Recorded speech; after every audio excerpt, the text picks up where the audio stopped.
ವಕ್ಫ್ ತಿದ್ದುಪಡಿ ಕಾಯ್ದೆಯನ್ನ ಖಂಡಿಸಿ ಮಂಗಳೂರಿನಲ್ಲಿ ಬೃಹತ್ ಪ್ರತಿಭಟನೆ. ವಕ್ಫ್ ತಿದ್ದುಪಡಿ ಕಾಯ್ದೆಯನ್ನ ವಿರೋಧಿಸಿ ಮಂಗಳೂರಿನಲ್ಲಿ ಪ್ರತಿಭಟನೆ.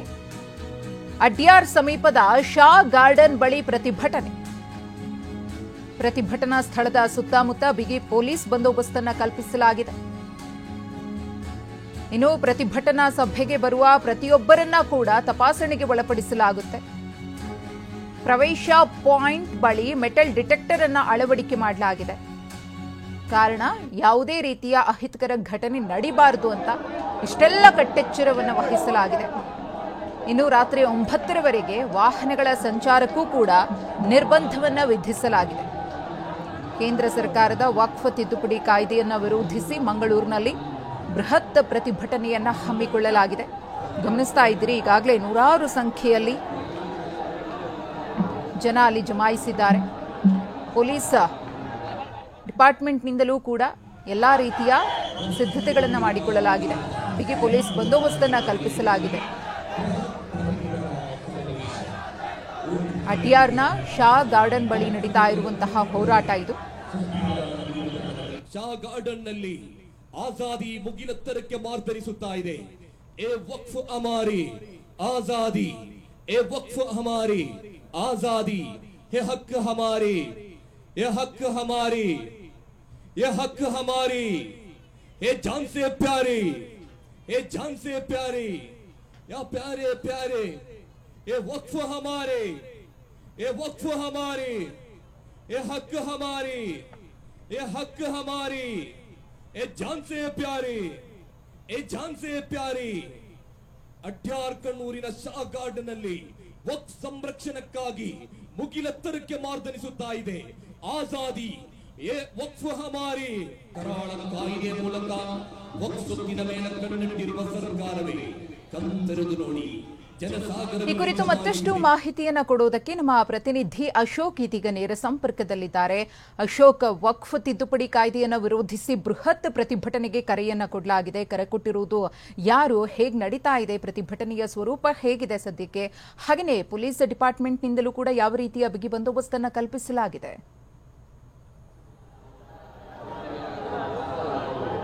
ಮಧುಶ್ರೀ, ವಕ್ಫ್ ತಿದ್ದುಪಡಿ ಕಾಯ್ದೆಯನ್ನು ವಿರೋಧಿಸಿ ಇವತ್ತು ಮಂಗಳೂರಿನಲ್ಲಿ ಬೃಹತ್ ಆದಂತಹ ಪ್ರತಿಭಟನೆ ನಡೀತಾ ಇರುವಂತದ್ದು.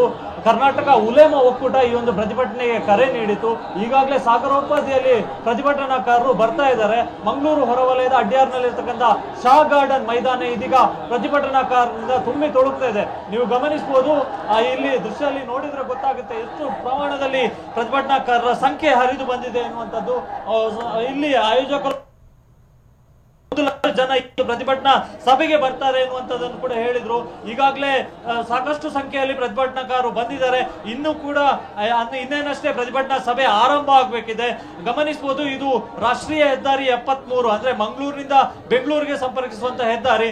ಈ ರಾಷ್ಟ್ರೀಯ ಹೆದ್ದಾರಿ ಫುಲ್ಲು ತುಂಬಿರುವಂತದ್ದು ಗಮನಿಸಬಹುದು. ಒಂದ್ ಕಡೆಯಿಂದ ಹೆದ್ದಾರಿಯಲ್ಲಿ ಪ್ರತಿಭಟನಾಕಾರರು ನೆರೆದಿದ್ರೆ, ಇನ್ನೊಂದು ಕಡೆ ಗ್ರೌಂಡ್ ಅನ್ನು ಗಮನಿಸಬಹುದು. ಇದು ಮಂಗಳೂರು ನಗರ ಹೊರವಲಯದ ಅಡ್ಯಾರ್ನಲ್ಲಿರ್ತಕ್ಕಂಥ ಶಾ ಗಾರ್ಡನ್ ಎನ್ನುವಂತ ಮೈದಾನ ಗಮನಿಸಬಹುದು. ಈ ಮೈದಾನದ ಪೂರ್ತಿಯಾಗಿ ಪ್ರತಿಭಟನಾಕಾರರು ತುಂಬಿಕೊಂಡಿರುವಂತದ್ದು.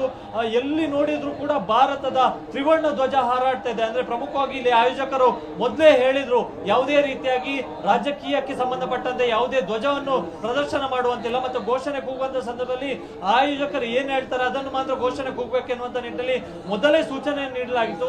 ಹೀಗಾಗಿ ಈ ಪ್ರತಿಭಟನಾ ಸಭೆ ನಡೆಯತಕ್ಕಂಥ ಎಲ್ಲ ಪ್ರದೇಶಗಳಲ್ಲೂ ಕೂಡ ಭಾರತದ ತ್ರಿವರ್ಣ ಧ್ವಜ ಹಾರಾಡ್ತಿದೆ ಮತ್ತು ಎಲ್ಲರೂ ಕೂಡ ಘೋಷಣೆ ಕೂಗ್ತಿರುವಂತದ್ದು. ಆಜಾದಿ ಎನ್ನುವಂತ ಘೋಷಣೆಯನ್ನು ಕೂಗ್ತಿದ್ರೆ, ಇದ್ರ ಜೊತೆಗೆ ಈ ವಕ್ಫ್ ತಿದ್ದುಪಡಿ ಕಾಯ್ದೆಯಿಂದ ಇದನ್ನು ಹಿಂಪಡೆಯಬೇಕೆನ್ನುವಂತ ಒತ್ತಾಯವನ್ನು ಕೂಡ ಈಗಾಗಲೇ ಮಾಡ್ತಾ ಇದ್ದಾರೆ. ಇನ್ನು ಪೊಲೀಸ್ ಭದ್ರತೆಯನ್ನು ಕೂಡ ಪ್ರಾರಂಭದಲ್ಲೇ ಅತ್ಯಂತ ಬಿಗಿಗೊಳಿಸಲಾಗಿತ್ತು.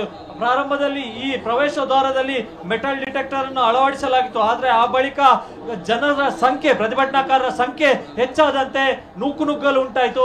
ಸೊ ಸದ್ಯಕ್ಕೆ ಈಗ ಮೆಟಲ್ ಡಿಟೆಕ್ಟರ್ ಅನ್ನು ಕೂಡ ತೆಗೆದು ನೇರವಾಗಿ ಈ ಪ್ರತಿಭಟನಾ ಸಭೆಗೆ ಜನರನ್ನು ಬಿಡಲಾಗ್ತಿದೆ. ಇನ್ನೇನು ಕೆಲವೇ ಹೊತ್ತಿನಲ್ಲಿ ಈ ಒಂದು ಪ್ರತಿಭಟನಾ ಸಭೆ ನಡೀಲಿಕ್ಕಿದೆ. ಇದೇ ಮೊದಲ ಬಾರಿಗೆ ಈ ವಕ್ಫ್ ತಿದ್ದುಪಡಿ ಕಾಯ್ದೆ ವಿರುದ್ಧ ಕರ್ನಾಟಕದಲ್ಲಿ ಅತಿ ದೊಡ್ಡ ಹೋರಾಟ ಮಂಗಳೂರಿನಲ್ಲಿ ಆರಂಭ ಆಗಿರ್ತಕ್ಕಂಥದ್ದು. ಪ್ರಮುಖವಾಗಿ ಮುಸ್ಲಿಂ ಧರ್ಮಕ್ಕೆ ಸಂಬಂಧಪಟ್ಟಂತಹ ಏನು ಧಾರ್ಮಿಕ ಮುಖಂಡರೇ ಎಂದರೆ ಅವರೆಲ್ಲರೂ ಕೂಡ ಸೇರ್ಕೊಂಡು ಈ ಒಂದು ಏನು ಅಖಾಡಕ್ಕೆ ಹೋರಾಟದ ಅಖಾಡಕ್ಕೆ ಇಳಿದಿರ್ತಕ್ಕಂಥದ್ದು. ಮುಂದಿನ ದಿನಗಳಲ್ಲಿ ಇದೇ ರೀತಿ ಇದೇ ಮಾದರಿಯ ಹೋರಾಟವನ್ನು ಹುಬ್ಬಳ್ಳಿ ಇರ್ಬೋದು, ಬೆಂಗಳೂರು ಇರ್ಬೋದು, ಈ ಭಾಗದಲ್ಲಿ ಮಾಡ್ತೀವಿ ಅನ್ನುವಂಥದ್ದನ್ನು ಕೂಡ ಹೇಳಿರ್ತಕ್ಕಂಥದ್ದು. ಇನ್ನು ಭದ್ರತೆಗೆ ಸಂಬಂಧಪಟ್ಟಂತೆ ಈಗಾಗಲೇ ಪೊಲೀಸರು 2000ಕ್ಕೂ ಹೆಚ್ಚು ಹೆಚ್ಚುವರಿ ಪೊಲೀಸರನ್ನು ಕೂಡ ನಿಯೋಜನೆ ಮಾಡಿಕೊಂಡಿದ್ರು. 5 SP ಸೇರಿದಂತೆ 20 DYSP, 230 ಇನ್ಸ್ಪೆಕ್ಟರ್ ಸೇರಿದಂತೆ 2000ಕ್ಕೂ ಹೆಚ್ಚು ಪೊಲೀಸ್ ಅಧಿಕಾರಿ ಸಿಬ್ಬಂದಿಗಳನ್ನು ಕೂಡ ಮೊದಲೇ ನಿಯೋಜನೆ ಮಾಡಲಾಗಿತ್ತು. ಗಮನಿಸಬಹುದು, ಈಗ ಹೆದ್ದಾರಿ ಪೂರ್ತಿ ಜನರು ಪ್ರತಿಭಟನಾಕಾರರು ತುಂಬಿರೋದ್ರಿಂದಾಗಿ ಒಂದ್ ಕಡೆಯಿಂದ ಹೆದ್ದಾರಿ ಕೂಡ ಬ್ಲಾಕ್ ಆಗಿದೆ, ಅರ್ಧದಲ್ಲೇ ವಾಹನಗಳು ಕೂಡ ನಿಂತಿರ್ತಕ್ಕಂಥ ದೃಶ್ಯಗಳನ್ನು ಕೂಡ ಗಮನಿಸಬಹುದು. ಎಲ್ಲರೂ ಕೂಡ ಈಗ ಏನು ಈ ಒಂದು ಪ್ರತಿಭಟನಾ ಸಭೆ ನಡೀತಕ್ಕಂಥ ಮೈದಾನದ ಒಳಗೆ ಹೋಗೋದಕ್ಕೆ ಪ್ರಯತ್ನ ಪಡ್ತಿದ್ದಾರೆ. ಇನ್ನೊಂದ್ ಕಡೆಯಿಂದ ಪೊಲೀಸರು ಕೂಡ ಈ ರೋಡ್ ಅನ್ನು ಕ್ಲಿಯರ್ ಮಾಡೋದಕ್ಕೂ ಕೂಡ ಪ್ರಯತ್ನ ಪಡ್ತಾ ಇದ್ದಾರೆ. ಆದ್ರೆ ಸಾಕಷ್ಟು ಸಂಖ್ಯೆಯಲ್ಲಿ ಪ್ರತಿಭಟನಾಕಾರರು ಬಂದಿರೋದ್ರಿಂದಾಗಿ ನಿಯಂತ್ರಣ ಮಾಡೋದಕ್ಕೂ ಕೂಡ ಸಾಧ್ಯ ಆಗ್ತಿಲ್ಲ. ಕೇವಲ ದಕ್ಷಿಣ ಕನ್ನಡ ಜಿಲ್ಲೆ ಮಾತ್ರ ಅಲ್ಲ, ಪಕ್ಕದ ಉಡುಪಿ ಇರ್ಬೋದು, ಹಾಸನ ಇರ್ಬೋದು, ಚಿಕ್ಕಮಗಳೂರು ಇರ್ಬೋದು, ಕೊಡಗು ಇರ್ಬೋದು, ಈ ಎಲ್ಲ ಭಾಗಗಳಿಂದಲೂ ಕೂಡ ಪ್ರತಿಭಟನಾಕಾರರು ಬಂದಿರುವಂತದ್ದು. ಏನು ಶುಕ್ರವಾರದ ನಮಾಜ್ ಮುಗಿಸಿ ಆ ಬಳಿಕ ನೇರವಾಗಿ ಎಲ್ಲರೂ ಕೂಡ ಈ ಒಂದು ಪ್ರತಿಭಟನಾ ಸಭೆ ನಡೆಯತಕ್ಕಂತ ಈ ಒಂದು ಮೈದಾನದ ಬಳಿ ಸೇರಿರ್ತಕ್ಕಂಥದ್ದು. ಈ ಮೊದಲೇ ಪ್ರತಿಯೊಂದು ಮಸೀದಿಗಳಲ್ಲೂ ಕೂಡ ಸೂಚನೆ ನೀಡಲಾಗಿತ್ತು. ಈ ಒಂದು ಪ್ರತಿಭಟನಾ ಸಭೆಗೆ ಪ್ರತಿಯೊಬ್ಬರು ಕೂಡ ಭಾಗವಹಿಸಬೇಕೆನ್ನುವಂತ ನಿಟ್ಟಿನಲ್ಲಿ ಮೊದಲೇ ಸೂಚನೆ ನೀಡಲಾಗಿತ್ತು. ಈ ಹಿನ್ನೆಲೆಯಲ್ಲಿ ಮಕ್ಕಳಿರ್ಬೋದು, ಯುವಕರು ಇರ್ಬೋದು, ವಯೋವೃದ್ಧರು ಇರ್ಬೋದು, ಎಲ್ಲ ವಯೋಮಾನದವರು ಕೂಡ ಈ ಒಂದು ಪ್ರತಿಭಟನಾ ಸಭೆಗೆ ಬಂದಿರತಕ್ಕಂಥದ್ದು. ಇನ್ನು ಇಲ್ಲ ಏನು ಪ್ರತಿಭಟನಾ ಸಭೆಗೆ ಬಂದಿರತಕ್ಕಂಥ ಯುವಕರು ನಮ್ಮ ಜೊತೆ ಇದ್ದಾರೆ, ಅವರು ಮಾತಾಡ್ತೇನೆ. ಸರ್, ಇವತ್ತು ಪ್ರತಿಭಟನಾ ಸಭೆ ನಡೀತಾ ಇದೆ, ಏನ್ ಹೇಳ್ತೀರಿ? ಖಂಡಿತವಾಗಿಯೂ ಈ ಒಂದು ವಕ್ಫ್ ಕಾಯ್ದೆ ಏನಿದೆ ಇದರ ವಿರುದ್ಧ ನಡೀತಿರ್ತಕ್ಕಂಥ ಈ ಒಂದು ಮಂಗಳೂರಿನ ಈ ಒಂದು ಪ್ರೊಟೆಸ್ಟ್ ಏನಿದೆ ಖಂಡಿತವಾಗಿಯೂ ಇದು ಮಾದರಿಯಾಗಲಿಕ್ಕಿದೆ. ಮುಸಲ್ಮಾನರ ವಿರುದ್ಧವಾಗಿ ಈ ವಕ್ಫ್ ಬೋರ್ಡಿನ ಕಾಯ್ದೆ ವಿರುದ್ಧವಾಗಿ ಏನು ಇವತ್ತು ಕಾಯ್ದೆ ತಂದಿದ್ದಾರೆ, ಇದರ ವಿರುದ್ಧ ಇನ್ನಷ್ಟು ಮಾಡಿ ಖಂಡಿತವಾಗಿಯೂ ಎಲ್ಲಿವರೆಗೆ ನ್ಯಾಯ ಸಿಗಲಿಕ್ಕಿಲ್ವೋ ಅಲ್ಲಿವರೆಗೂ ನಾವು ಬಿಡುವುದಿಲ್ಲ ಎಂಬುವಂತಹ ಹೇಳಿಕೆಯನ್ನ ಈ ಸಂದರ್ಭದಲ್ಲಿ ನಾವು ಸ್ಪಷ್ಟವಾಗಿ ಹೇಳ್ತಾ ಇದ್ದೇವೆ. ಒಂದು ವೇಳೆ ಮುಸಲ್ಮಾನರ ವಿರುದ್ಧವಾಗಿ ತರ್ತಕ್ಕಂಥ ಎಲ್ಲ ಕಾಯ್ದೆ ವಿರುದ್ಧ ಒಟ್ಟಾಗಿ ಒಗ್ಗಟ್ಟಾಗಿ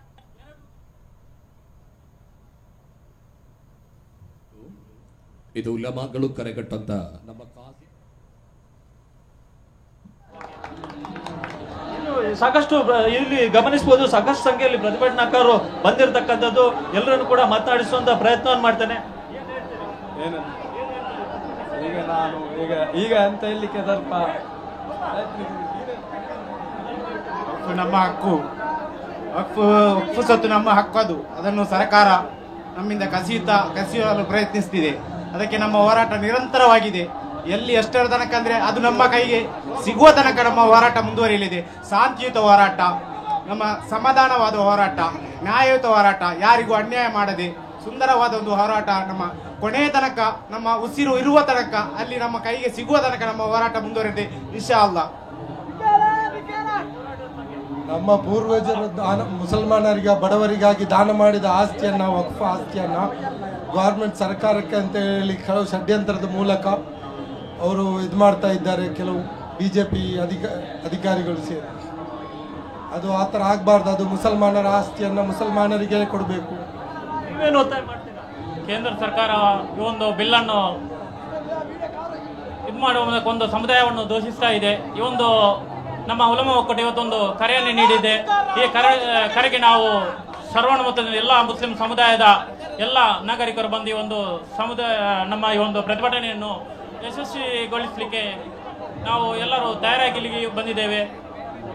ಮಧುಶ್ರೀ, ಇರಿಷ್ಟು ಇಲ್ಲ ಬಂದಿರತಕ್ಕಂಥ ಪ್ರತಿಭಟನಾಕಾರರು ಹೇಳುವಂತ ಮತ್ತು ಕೊನೆ ಜೀವ ಇರುವವರೆಗೂ ಕೂಡ ಈ ತಿದ್ದುಪಡಿ ಏನು ಕಾಯ್ದೆಯಿಂದ ಇದನ್ನು ವಕ್ಫ್ ತಿದ್ದುಪಡಿ ಕಾಯ್ದೆ ಹಿಂಪಡೆಯಬೇಕು, ಅಲ್ಲಿ ತನಕ ಕೂಡ ಹೋರಾಟವನ್ನು ಮುಂದುವರಿಸ್ತೇವೆ ಅನ್ನುವಂತ ಮಾತನ್ನು ಕೂಡ ಹೇಳ್ತಿರುವಂತದ್ದು. ಮಧುಶ್ರೀ, ಧನ್ಯವಾದ ಅಶೋಕ್ ತಮ್ಮೆಲ್ಲ ಮಾಹಿತಿಗಾಗಿ.